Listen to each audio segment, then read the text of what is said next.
முக்கியமான கேள்வி. பாம்புன்னோடனே ஃபர்ஸ்ட் எல்லாத்துக்குமே மைண்ட்ல வர்றது பழி வாங்குற கான்செப்ட். இப்ப நம்ம ஒருவேளை நம்மளோ இல்ல நம்ம முன்னோர்களோ யாரோ ஒரு ஆள் பாம்பை அடிச்சு கொண்டிருக்கலாம், இல்ல மிதிச்சிருக்கலாம். அப்படி பண்ணா அந்த பாம்பு பழி வாங்கும்னு சொல்லி நம்ம கேள்விப்பட்டிருக்கோம். இது உண்மையா? உண்மையிலே பாம்பு பழி வாங்குமா? அப்படி பழி வாங்காதுன்னா அந்த கான்செப்ட் எதுக்கு சொல்றாங்க? இது என்ன கதை? பாம்பு நம்மளை ஞாபகம் வச்சுட்டு நம்மளை பழி வாங்கலாம் அதனால முடியாது. அதுக்கு இருக்கிற உணர்வுகள் எல்லாம் பயம், தற்காப்பு, பசி, இதுதான்.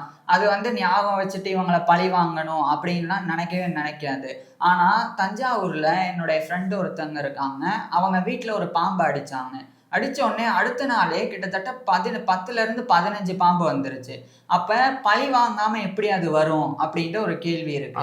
ஆனா இதுல ஒரு விஷயம் புரிஞ்சுக்கணும். இப்ப நம்ம அடிக்கிற பாம்பு ஒருவேளை பெண் பாம்பா இருந்தா அந்த பாம்பை அடிக்கும் போது அந்த பாம்பினுடைய ஜோடி கண்டிப்பா தேடி வரும்.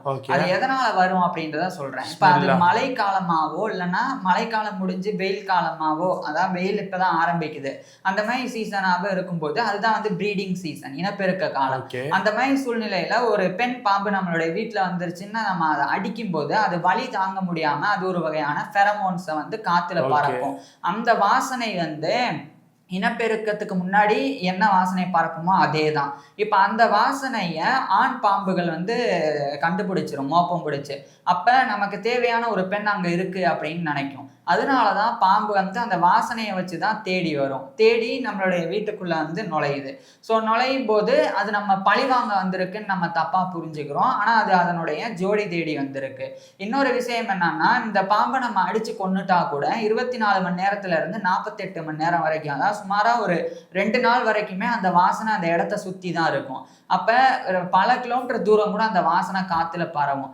அதை வச்சு பாம்புகள் ரொம்ப தூரத்துல இருந்து கூட அந்த இடத்த தேடி வந்துரும். இதை வச்சு நம்ம பழி வாங்க வருது அப்படின்னு தப்பா புரிஞ்சுக்கிறோம். சரி, இப்ப இது பெண் பாம்புக்கு சொன்னீங்க. ஒருவேளை ஆண் பாம்பு வந்தால்? ஆண் பாம்பை நம்ம அடிச்சு கொண்டோம்னா அந்த வாசனையை வச்சுலாம் மற்ற பாம்புகள் வர்றது ரொம்ப அரிதுதான், அப்படிலாம் வராது. ஆனா சில நேரங்கள்ல மட்டும் என்ன நடந்திருக்கு அப்படின்னு பாக்குறதுக்கு மட்டும் மற்ற பாம்புகள் வரும். அது எந்த மாதிரின்னா, இப்ப நம்ம வயல்வெளி இருக்கு, விவசாய நிலம், அந்த மாதிரியான இடத்துல நிறைய பாம்புகள் இருக்கும். அந்த இடத்துல நம்ம வீடு இருக்கு. ஒரு பாம்பை நம்ம அடிச்சிட்டோம்னா அந்த வாசனையை வச்சு அங்க என்ன நடந்திருக்கு அப்படின்றத தெரிஞ்சுக்கிறதுக்கு வேணா அங்க இருக்கக்கூடிய பாம்புகள் வருமே ஒழிய, மற்றபடி அதுவுமே ரொம்ப அபூர்வம் தான். அந்த அடிச்சு கொண்டுட்டாலே வந்துரும் அப்படின்லாம் அர்த்தம் கிடையாது. அது ஒருவேளை பெண் பாம்பா இருந்து அது கரெக்டா அந்த ப்ரீடிங் சீசனா இருந்தா அப்ப அது பெண் பாம்பு அங்க இருக்குன்னு நினைச்சிட்டு உயிரோட தான் இருக்கும்னு நினைச்சிட்டு இனப்பெருக்கத்துக்காக தான் ஆண் பாம்புகள் வந்துடும். அது ஒரு பாம்பு தான் வரணும்னு அவசியம் கிடையாது. நான் சொன்னமே 10ல இருந்து 15 ஆண் பாம்புகள் கூட ஒரு பெண் பாம்பை தேடி வரும். அது இறந்திருக்கு அப்படின்னு தெரியாமலே நம்மகிட்ட அடிவாங்கும். சரி, இப்போ இந்த கேள்விக்கு நமக்கு முடிஞ்ச அளவுக்கு நம்ம பதில் சொல்லுவோம். இப்போ ஒருவேளை வீட்டுக்கு ஒரு பாம்பு வந்துருச்சுன்னா அதை என்ன பண்ணணும்? பாம்பு வந்துருச்சுன்னா சேஃபா நம்ம இருந்துக்கணும். பாம்போடைய வேகம்னு ஒண்ணு இருக்குல்ல, அது நம்ம நினைக்கிறத விட அபாரமான வேகம். நம்ம அதை போய் அடிக்க போறது அப்படின்றது அதை நம்ம தற்காப்புக்காக நம்ம பண்ண பாக்குறோம். பொதுவா பாம்புகள் மனுஷங்களை பார்த்தா பயப்படதான் செய்யும். அது சை டைப் தான். அது நம்மளை கொத்தணும் அப்படின்ற எண்ணம்லாம் அது கிடையாது. பாம்பை பொறுத்த வரைக்கும் நம்ம அதை தான் பண்ணிடுவோமோ அப்படின்ற தற்காப்புல தான் அது நம்மளை கொத்தவே வருது. அதனால கம்பை தூக்கிட்டு அதை அடிக்க போறதெல்லாம் ரொம்ப தப்பு. ஏன்னா சில பாம்புகள் எல்லாம் அப்படியே நம்ம மேல சீறி பாய கூட செய்யும்.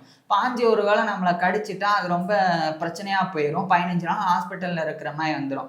அதுக்கு பதிலாக ஒரு வேளை பாம்பு வீட்டுக்குள்ள வந்தா அந்த பாம்பை அடிச்சு விரட்டுறதுக்கு பதிலாக பாம்பை பிடிக்க தெரிஞ்சவங்களுக்கு சொல்லிடலாம். வீட்டை பூட்டிட்டு பாம்பு பிடிக்க தெரிஞ்சவங்களுக்கு கால் பண்ணி சொல்லிட்டு அவங்களே அந்த பாம்பை எப்படி பிடிக்கணுமோ பிடிச்சி எங்கே விடணுமோ அங்கே கொண்டு போய் விட்டுருவாங்க. அதுக்கு மாறா அதை அடிக்க போகிறது ரொம்ப ரிஸ்க்கு தான். அடித்து கொள்றதும் தப்பு தான்.